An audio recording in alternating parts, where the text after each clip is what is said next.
Hello, everybody, and thank you for tuning in to the Liberty Report. With me today is Daniel McAdams. Daniel, nice to see you. Good morning, sir. Well, good. I'd like to visit again about the NDAA, National Defense Authorization Act. It's been a big issue for me and others, and especially in our campaign in 2012. But it's coming up again. We've called attention to our listeners about it because within this bill was a big change, and that is they want to punish women so they're equal to men. They punish men and make us all sign up for the draft and get drafted occasionally as well.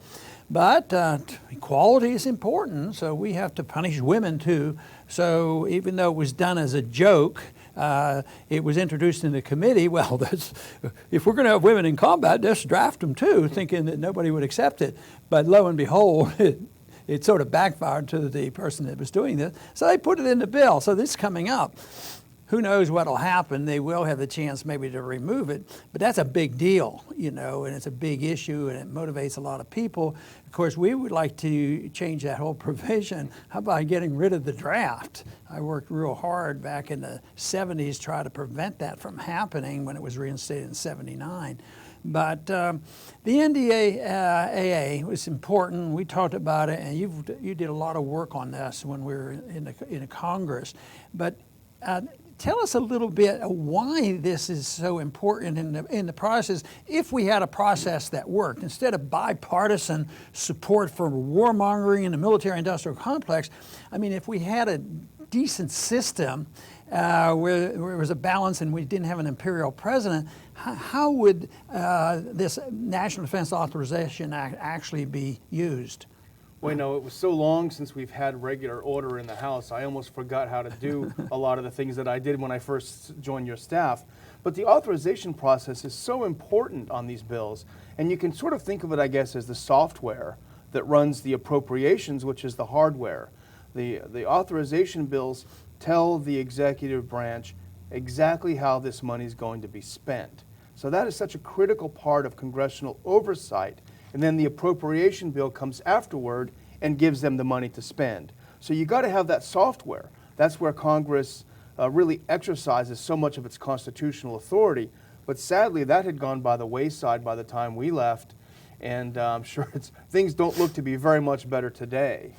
Well, I was amazed 4 years ago how much attention we got, on college campuses because it was a big issue, and they talked about it all the time. And the provision there that they passed at that time was the indefinite detention with no trial, and all of a sudden an American citizen could just be disappeared. And this was a gross affront to the whole concept of liberty.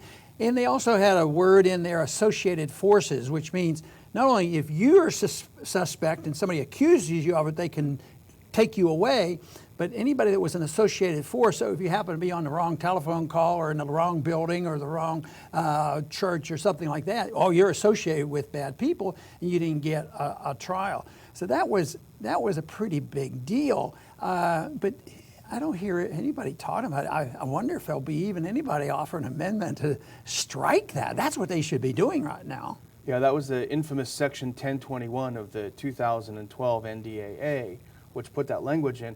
What's interesting now is it's obvious that this language doesn't apply to government, because if you look at the whole concept of associated forces, which you rightly point out is extremely vague and probably purposefully so, but the U.S. government, through the State Department and even the White House, admits that the forces that we are cooperating with and directly giving weapons to in Syria are associated with Al-Qaeda. Mark Toner has said it. John Kirby has said it. The government says they do commingle. They are associated. So by their own terms, by Section 1021, the U.S. government should arrest itself and indefinitely detain itself for cooperating with forces associated with Al-Qaeda. Well, good luck. But the one thing they achieve on the way things are run up there, great bipartisanship, especially on the people who count. The committee chairman, the leaders, they're all part of the inside track, and the heavy lobbyists and come in because the average member of Congress really doesn't play a role in this. They get a vote. but there's a bipartisanship there that is a pretend that they don't exist, and the people say, boy, if we only had bipartisanship. And all the real evil that's done up there in Washington is bipartisan. I mean, there's no real fight. There's no philosophic fight. And that means from my viewpoint, there's no philosophic difference when it comes to foreign policy between the two parties, or domestic policy, or welfare policy, or Federal Reserve policy. It's all the same, but the leaderships come together, and that's why this stuff will get passed. And of course, we can mention a couple things in here on what they're trying to finance now in this particular bill.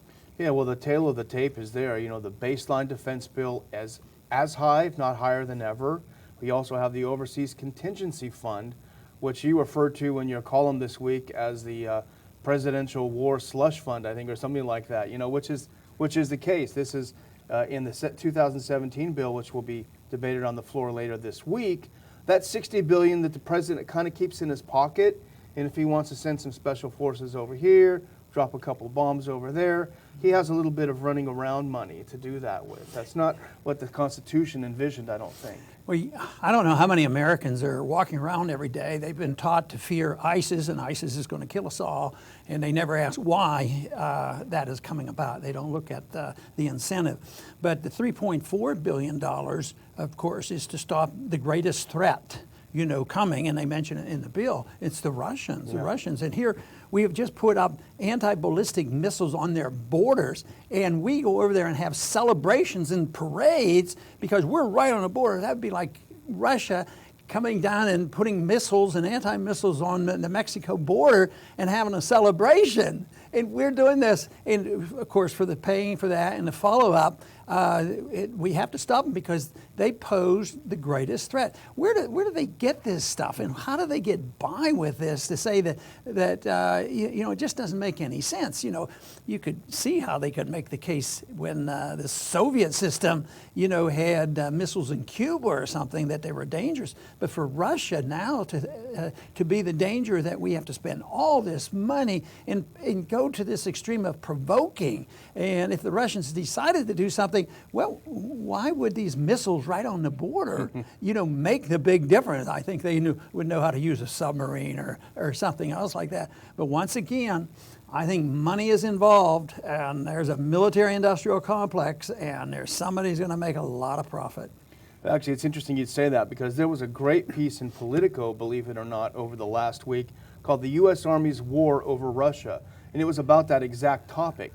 You know, there was an April 5th testimony of Army leaders before the Senate Armed Services Committee. And this is where Lieutenant General H.R. McMaster, one of the top generals in the Army, said the U.S. is in danger of being outmanned and outgunned in the next war, in particular in a confrontation with Russia. And so they hyped the Russian threat, but Politico went out and talked to some other political leaders, some by name. The ones by name are retired. But they said, we have no idea what this general's talking about. Here's one senior Pentagon officer. This is the Chicken Little sky is falling set in the Army. These guys want us to believe the Russians are 10 feet tall. There's a simpler explanation. The Army is looking for a purpose and a bigger chunk of the budget. And the best way to get it is to paint the Russians as being able to land in our rear and on both of our flanks at the same time. What a crock, end quote. This is a senior Pentagon official saying the Army is hyping this threat because they want more of that piece of that pie for them. You know, it's not like we don't spend a lot of money on militarism. We don't spend much on defense, and we have policies that I think, you know, endanger us and make us vulnerable. But, you know, once again, they come together. I don't know of any candidate. I don't even think on the Democrat side there's been one to say, you know, I think we could save some money and cut back on some military. But everybody, they use the same words. We have to rebuild the military. Well, when did the military get torn down? And Obama has already starting, you know, modernizing a huge nuclear arsenal. you know, how many nukes do you need? I used to sort of kid trying to make a point that even at the height of the Cold War, I thought instead of having, you know, the missiles and the planes and the submarines, I always believed you probably could defend this country with about 4 or 5 submarines, even at the height of the Cold War. But no, there's always more spending and justification, and who's going to get it? There's competition within the services too. Are we going to rebuild the Navy? Oh no, we need it in the Army. And then there's the competition between which planes are getting built. Oh, let's build a plane where everybody builds it and nobody gets it. You know, you have 35. It goes on and on. And think of the silliness. And I'm sure you recall about the scandal going on when we were getting more involved in the Civil War in Colombia, supposedly to stop drugs, but it was a civil war down there, and we agreed to send them some helicopters. And the lobbyists came swarming in Washington. Which helicopter are we going to build? Well, they were very bipartisan about it. We'll split half here this kind, half on this kind, and the helicopter's there. And we felt so much safer that all those helicopters and all that money was sent to Colombia. And I'm sure there's not much came of it beneficial. Well, you've always made the point, and it's such an important point, the difference between military spending and defense spending, you know. And most of the stuff in this bill is not about defending America. But the reality is, and I just pulled something up while we were waiting to start, I think if we convey this message, I think we'll be successful today, which is that this is a huge ripoff. Americans are being ripped off. Here is the Heritage Foundation, and it's just an example. I'm not picking on them particularly, but all of these Beltway think tanks, if you look at who funds them, it's all the military-industrial complex. And so what do? They're the big thinkers, you know, they're the objective intellectual analysts, and they come up with something the other day, defense on the cheap leaves U.S. military smaller and less combat ready. Well, they're interested in this because that's where their money comes from. They're not objective observers. No, and they should, the opposition to a bill like this, we should be able to bring coalitions together. One on civil liberties. We should be able to do it. Think about the indefinite detention and the other thing of anybody associated forces. This deals with basic civil liberties of who gets imprisoned and who gets a trial. And also, where is the left, or where is hardly anybody on the idea of drafting women? But those who are opposed to drafting women aren't opposed on principle of slavery and self-ownership. Oh, it's just not nice, you know. Oh, then the left comes and say that's racist, and then they go and they want to endorse equal treatment. So this confusion on civil liberties, and then it comes to national defense, and it has nothing to do with defense. It has to do with financing special interests and war profiteering.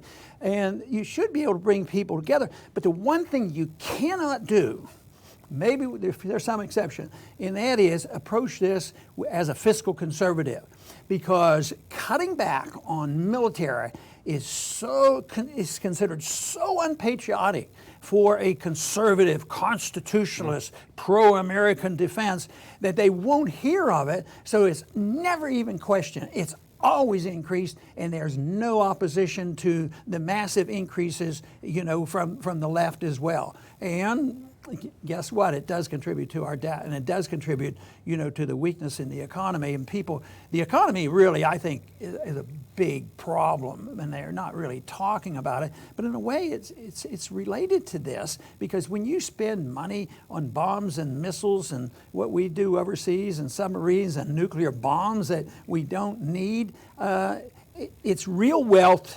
regardless of whether you do it through taxation, borrowing, or inflating. It's real wealth that comes out of the middle class and the poor, and the payment always comes due, and that's what we're witnessing today. The payment has come due, and nobody wants to accept it, because if they did, they would say, hey, do we really need to give the president $60 billion for a slush fund so he can go into any country he wants and drone people and have kill lists and all these things that go on? It is so tragic that, and then when I look at the superficialities of what's going on in the campaign, it sort of is pretty annoying, because I tend to want to be an optimist and thinking that we are moving toward a sensible policy in economics and all. But on the short run, it is a mess. It's a danger. It's an economic danger, and it's such a waste and destruction of our liberties. If you had only one thing, what's the problem with the government spending and inflating and having this aggressive foreign policy?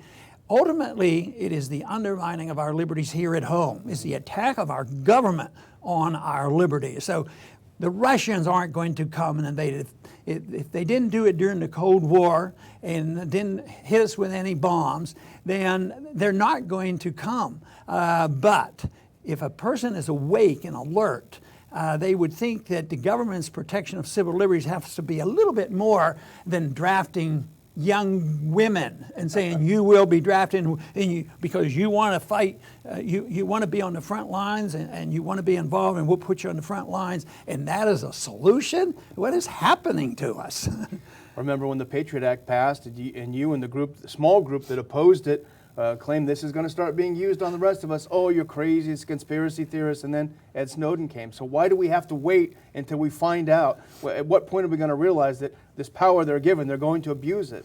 Yeah, and instead of Ed Snowden becoming a hero, he becomes, somebody who's committing treason. And unfortunately, there's so much misunderstanding about economics and foreign policy, and it shouldn't be that difficult. We should see that understand that the purpose of a government in a free society, in a republic, is to protect liberty. And government should never be granted the power to initiate aggression against anybody, another country, or against its own citizens. But that is done routinely, and the people acquiesce and say, well, it's the government's responsibility to redistribute wealth. It's the government's responsibility to force you to do this and that. And it's the government's responsibility to provide free education and free medical care. And that is destined to destroy the little bit of liberties that we still have left. What we have to do is realize that if we want to live in a free country, we have to understand what it is. And that means that we own ourselves, we own our own bodies. We should live with the responsibility of taking care of ourselves and taking care of our families, but not depending on the force of government to redistribute wealth and pretend they're protecting our liberties. That's a far cry from what a free society is all about. I want to thank everybody for tuning in today to the Liberty Report. Please come back soon.